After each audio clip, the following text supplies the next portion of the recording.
सभी परिजनों को मेरा प्रणाम। आशा करती हूँ मेरे सभी भाई और बहन स्वस्थ व प्रसन्न होंगे। हम स्वाध्याय कर रहे हैं परम पूज्य गुरुदेव की पुस्तक विवाह यज्ञ है, इसमें दुष्टता और भ्रष्टता न जोड़ें। चलिए स्वाध्याय करते हैं। आजकल हिंदू समाज में विवाहों की प्रक्रिया इतनी खर्चीली, उलझी हुई और कष्टसाध्य बन गई है कि उसे एक अति दुष्कर विपत्ति माना जाता है। जिस पिता ने जितने बच्चों के विवाह कर लिए वह उसमें संग्राम जीत लेने जैसा गर्व और संतोष अनुभव करता है। बच्चों का जन्म होते ही विवाह की चिंता बढ़ती है। पुत्र और कन्या दोनों ही के विवाह महंगे हैं।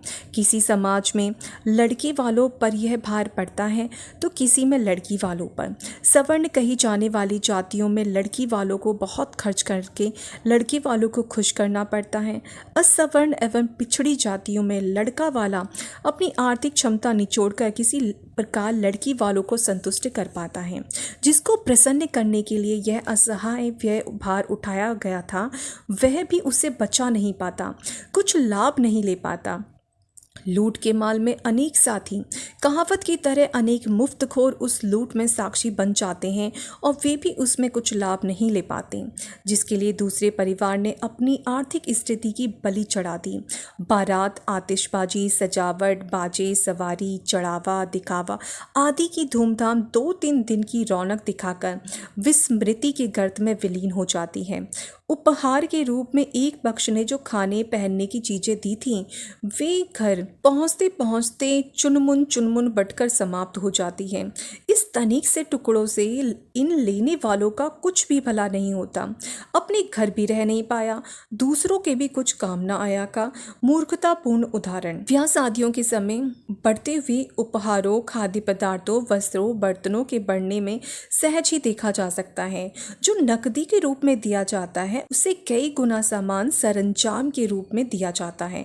फर्नीचर, बर्तन, खिलौने, चमकीले कपड़े, जेवर, रेडियो, श्रृंगार प्रसाधन आदि उपहार की चीजें जब खरीदी जाती हैं तब घर खाली हो जाता है, पर दूसरे के घर जाकर वे कूड़े करकट से अधिक कुछ सिद्ध नहीं होता। काम के उपकरण तो हर घर में पहले से ही रहते हैं, इन चीजों के आ जाने से भी कोई सुविधा नहीं, काम की जगह और घिरती है। इन्हें बेच इसलिए नहीं सकते कि जगह साई होती है। नकदी के रूप में जो दहेज मिलता है वह विवाह में लगने वाले कुल खर्च का 1/4 ही होता है। बाकी 3/4 तो दावत, सजावट, गाजे बाजे, मेहमानों की खरीदारी, आतिशबाजी, धूमधाम, फर्नीचर, उपहार, जेवर, कपड़े के रूप में ही खर्च हो जाता है। जो थोड़ी वस्तुएं मिली थी उससे बहुत ज़्यादा नकदी उस पक्ष को भी खर्च करनी पड़ती है जिसे प्रसन्न करने के लिए भारी खर्च किया गया था। इस प्रकार दिखने में लाभ कमाने वाला प्रश्न भी वस्तुतः घटिया ही रहता है। उसे जो मिला था उससे बहुत ज़्यादा खर्च दूसरे पक्ष की शोभा तथा संतुष्टि के लिए खर्च करने में गवा देना पड़ा। सवर्ण लोगों में ब्राह्मण, क्षत्रिय, वैश्य, कायस्थ आदि जातियों में लड़की वाला पिसता है। उसे अपनी आर्थिक बर्बादी लड़के वालों की मनुहार के लिए करनी पड़ती है। असवर्ण लोगों, अछूत, आदिवासी, वनवासी, पहाड़ी, पिछड़ी हुई जातियों के लोगों में लड़की वालों को अपनी आर्थिक बर्बादी लड़की वालों को खुश करने के लिए उसकी मांग के अनुरूप करनी पड़ती है। फिर भी हिसाब पूछने पर यही पता चलता है कि जिसे लाभ कमाने वाला समझा जाता है वस्तुतः वह भी घाटे में ही रहता है। एक पक्ष के जिम्मे एक तरह के खर्चे पड़ते हैं तो दूसरे पक्ष के जिम्मे दूसरी तरह के। एक को अमुक रस्म भी पूरी करनी पड़ती है तो दूसरे पक्ष को भी अमुक रस्म पूरी करने के लिए विवश होना पड़ता है। सवर्ण लोगों में बेटी वाले को बारात ठहराने तथा खिलाने का खर्चा वहन करना पड़ता है तो लड़के वाला बारात को अपने घर खिलाकर सवारी में बिठाकर ले जाता है और आतिशबाजी, बाजे, रोशनी आदि की रौनक के साथ उस बारात को बेटी वाले के दरवाजे तक ले पहुँचने में लगभग उतनी ही चपेट में आ जाना पड़ता है जितने से कि बेटी वाले को पिटना पड़ता है। लड़की वाले जितना दहेज देते हैं उतने ही अनुपात में लड़की के लिए कीमती कपड़े, जेवर आदि चढ़ाने पड़ते हैं और फल, मेवा आदि तरह तरह के उपहार भेजने पड़ते हैं। सवर्ण लोगों में शराब, मांस, दावत, नाच गाने आदि का खर्च, पंचों की चुनौती आदि में अपनी आर्थिक स्थिति निचोड़कर बेटी वाले को संतुष्ट करना पड़ता है और वह बेचारा भी घर में कुछ रख नहीं लेता। दूसरों के जलते छप्पर पर हाथ सेकने वाले मुफ्त को लोग यहाँ भी जमा हो जाते हैं और मरी लाश पर उत्सव मनाने वाले गिद्धों की तरह अपना उल्लू सीधा करके अपना रास्ता नापते हैं। दूसरों के मत्थे कुछ दिन का सैर सपाटा, दावत, मनोरंजन, मौज मजाक करने वाले बेकाम के लफंगे अक्सर चौधरी पंच बनकर उस बर्बादी को अधिकाधिक सुशोभित बनाने में अपनी चतुरता पूरी तरह नियोजित करते देखे जाते हैं। बात बिगड़ जाएगी, नाक कट जाएगी का नारा ये लोग ऐसे ऊंचे स्वर में लगाते हैं कि सामान्य मनोबल का, कम विचार शक्ति का व्यक्ति अपने आप को किंकरते विमूढ़ अनुभव करता है और सोचता है उसे बर्बादी का आगा पीछा सोचने के बजाय अब नाक कटी और बात बिगड़ी वाली स्थिति को ही बचाना उचित है। ऐसे ही वातावरण में हिंदू समाज के विवाह होते हैं। बाहर नाच, रंग और दहेज देवता की सरंजाम जुटते हैं। सरंजाम को जुटाने में पारिवारिक बर्बादी की नींव पड़ी, वह भी नज़रअंदाज नहीं हो पाती। अस्तु भीतर ही भीतर मर्मांतक हाहाकार चलता रहता है। इस स्थिति की तुलना पशु बलि के लिए किए जाने वाले मूढ़ उत्सव से ही की जा सकती है। एक और जिसमें असहाय पशु अपने प्राण जाने और मर्मांतक पीड़ा की आशंका से भयभीत त्राही त्राही करने और आंसू बहाते हुए घिसटते चलते हैं। दूसरी ओर गर्दन कटने, खून की नाली बहने, चित्कार की ध्वनि और तड़फड़ाने के दृश्य देखने के लिए इकट्ठी हुई भीड़ का नाच कूद, वाद्य गायन, ये दोनों विडंबनाएं साथ साथ चलती रहती हैं। करुणा और नृशंसता की, कायरता और हर्षोन्माद की एक दूसरे से सर्वथा विपरीत प्रवृत्तियां पशु बलि के उत्सव के समय देखी जा सकती हैं। उसका दूसरा उदाहरण यदि आपको देखना हो तो कोई आए दिन होने वाले हिंदू समाज के उन विवाहोत्सवों में सम्मिलित होकर देख लें।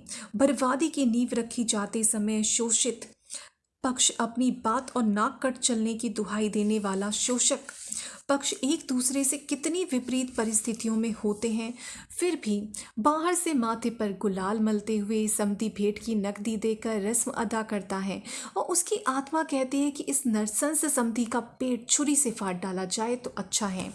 स्कूटर और मोटरसाइकिल और गाड़ी के लिए विलायत की सैर करने का खर्चा देने के लिए मुंह फुलाए जामाता की खुशामद में कन्या के पिता हाथ जोड़कर खड़े हो जाते हैं और उसे किसी प्रकार मोल तोल करके, अनुनय विनय करके मनाते भी हैं। पर उसकी आत्मा कहती है कि ऐसे क्रूर जानवर को लड़की देने के लिए विवश न होना पड़ता तो तेल छिड़क कर आग लगा देना ही उचित होता। अपना देश संसार के सबसे पिछड़े और गरीब देशों में से है। यहाँ आजीविका के साधन बहुत स्वल्प हैं। चंद मुट्ठी भर लोगों को छोड़कर सर्वसाधारण को गरीबों की तरह रहना पड़ता है। इस कमर तोड़ महंगाई में ईमानदारी की कमाई पर निर्भर रहने वाले व्यक्ति को अपने परिवार के निर्वाह, शिक्षा, चिकित्सा जैसी आवश्यकताओं को पूरा करना ही कठिन पड़ता है। फिर बचत के साधन कहाँ जुटेंगे? और थोड़ी बचत किसी की होती भी है तो उससे परिवार की प्रगति के कई साधन जुटाकर स्थिरता और प्रगति की दिशा में कुछ कदम बढ़ाए जा सकते हैं। निश्चित रूप से अपने देश में औसत आमदनी इतनी नहीं होती कि कोई उसमें प्रचलित ब्याह शादियों का अपव्यय हुड़दंग उचित ठहराया जा सके। यदि लेन देन ऐसा भी होता जो एक परिवार से निकलकर दूसरे के यहाँ चला जाता तो भी बात समझ में आ सकती है। पर दोनों परिवार खाली हो जाएं, किसी के हाथ कुछ ना पड़े, ऐसी बचकानी मूर्खताओं के लिए दोनों पक्ष अपनी अर्थ संकट एवं उससे उत्पन्न विभीषिकाओं में पूरी तरह जकड़ जाएं, इसका किसी भी प्रकार कोई औचित्य एवं तुक दिखाई नहीं पड़ता। फिर भी दुर्भाग्य है जो अपने सारी समाज को इसी विडंबना में जकड़े हुए हैं। यह और भी अचंभे की बात है कि मन ही मन हर कोई यह जानता है कि विवाह के दिनों बढ़ता जाने वाला उन्माद नितांत हानिकारक एवं दुर्बुद्धिपूर्ण है। पर उस प्रवंचना को क्या कहा जाए कि सब कुछ जानते हुए भी लोग उसी गर्त में गिरते मरते हैं और जिसे अनुचित कहते हैं उसे ही पकड़े रहते हैं। भले मानसों में इतना तक साहस नहीं रहा कि अंध परंपरा के नाम पर इस सत्यानाशी कुरीति को झाड़ू से बुहार कर कुएं में फेंक दें और सादगी के साथ बिना खर्च के आदर्श विवाहों की वैसी ही परंपरा आरंभ करें जैसी कि संसार भर के सभी देशों में, समाजों में प्रचलित है। दुनिया भर में विवाह होते हैं, उन्हें एक छोटे पारिवारिक उत्सव की तरह अपनी हैसियत के अनुरूप बहुत ही सादगी से निपटा लिया जाता है। दो परिवारों के अति घनिष्ठ इष्ट मित्र मिलकर छोटी सी चाय पार्टी या हंसी खुशी की पिकनिक उस दिन करते हैं और 2-4 घंटे में वह उत्सव निपट जाता है। खर्च उतना होता है जिसमें अखरने की बात पैदा ना हो पाए। हमें भी दुनिया से कुछ सीखना चाहिए कि रंक होते हुए भी राजा का स्वांग बनाकर अपने बौद्धिक दिवालियापन का उपहासास्पद दुखद परिचय नहीं देना चाहिए। यह निश्चित है कि अगले दिनों विवाहोन्माद की जड़ अपनी समाज से पूर्णतः कट जाने वाली है।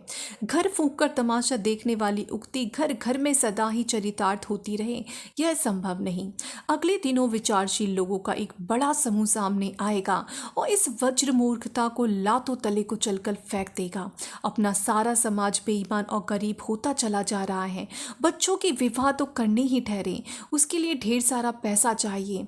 अपने देश में ईमानदारी से गुजारे भर के लिए कमाने जितनी परिस्थितियां अभी हैं नहीं। फिर इस हुड़दंग में होली फूकने के लिए प्रचुर धन कहाँ से आए? जिन उपायों से यह धन जुटाया जाता है उससे बेईमानी और गरीबी बढ़ती है। अपना देश कितना ही उपार्जन उत्पादन करने लगे और विवाह शादियों के नाम पर होने वाला यह अपव्यय न रोका जाए तो हजारों वर्षों तक भी यह गरीबी बनी रहेगी। मजबूरी हमारे सारे समाज को दिनों दिन अधिक बेईमान और अधिक गरीब बनाती चली जा रही है। यदि यही क्रम जारी रहा तो अपना चरित्र और उत्कर्ष कल्पना भर में सीमित रह जाएगा। हमारा भविष्य अंधकार में ही बनता जा रहा है। इससे प्रगति की दौड़ में हम संसार भर के देश समाजों से पीछे हट जाएंगे। आज के लिए इतना ही। आशा करती हूँ कि हम जितने भी भाई और बहन हैं वो सभी कोशिश करेंगे कि अपने अपने बच्चों की शादियों में या अपने अपने जो भी परिजन हैं जिनके अपने घर में जो विवाह होने वाले हैं उनमें शादियों में दहेज के हम खिलाफ आवाज़ उठाएं और कोशिश करें कि कम से कम हमारे जो खुद के बच्चे हैं उनकी शादी में तो हम दहेज ना लें। खासकर पहल लड़के वालों को ही करनी होगी कि लड़की वालों की तो मजबूरी होती है कि उन्हें मजबूरी में आके दहेज देना ही पड़ता है। लेकिन अगर लड़के वाले पहल करें कि हमें बस एक पढ़ी लिखी सुसंस्कारी लड़की चाहिए, हमें धन वगैरह कुछ नहीं चाहिए, हमारा लड़का इतना समर्थ है कि खुद कमा कर खा सकता है, तो क्या ज़रूरत है लड़की वालों के आगे हाथ फैलाने की या उनसे कुछ भी मांगने की। कोशिश करें कि जितनी सादी सरल तरीके से शादी हो पाए उतने सरल तरीके से की जाए और उसमें जिन चीज़ों में पैसा नष्ट होता है जो वापस लौट कर नहीं आता। जैसे जेवर खरीदा तो मान लेते हैं जेवर के तो रेट बढ़ेंगे ही, तो आगे उससे लाभ ही है आपको। लेकिन अगर शो के लिए हम दिखावट के लिए ज़्यादा टेंट में डेकोरेशन में बहुत ज़्यादा खाने में इन चीज़ों में अपव्यय को तो रोका जाना चाहिए।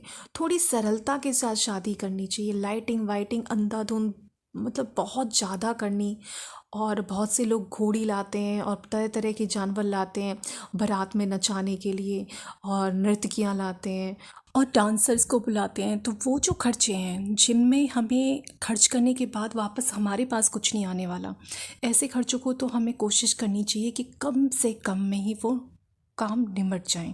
तो कोशिश करनी चाहिए कि जहाँ हमारा पैसा अगर लग भी रहा है तो ऐसी जगह ही लगाएं जहाँ हमें लगे कि बाद में वो पैसा या तो हमारे पास ही रहेगा या फिर लौट कर आगे आने वाले टाइम में बढ़ेगा जिस चीज़ में पैसा लगाने से। लेकिन जिन चीज़ों में पैसा लगाने से वो लौट कर नहीं आने वाला, पूरी बर्बादी है जिन चीज़ों में, तो उन चीज़ों को तो हमें कम करना ही चाहिए। आशा करती हूँ आप सभी लोग एक पहल करेंगे। तो इसी आशा के साथ आज मैं आप सबसे विदा लेती हूँ और सभी को जय गुरुदेव, जय श्री राम।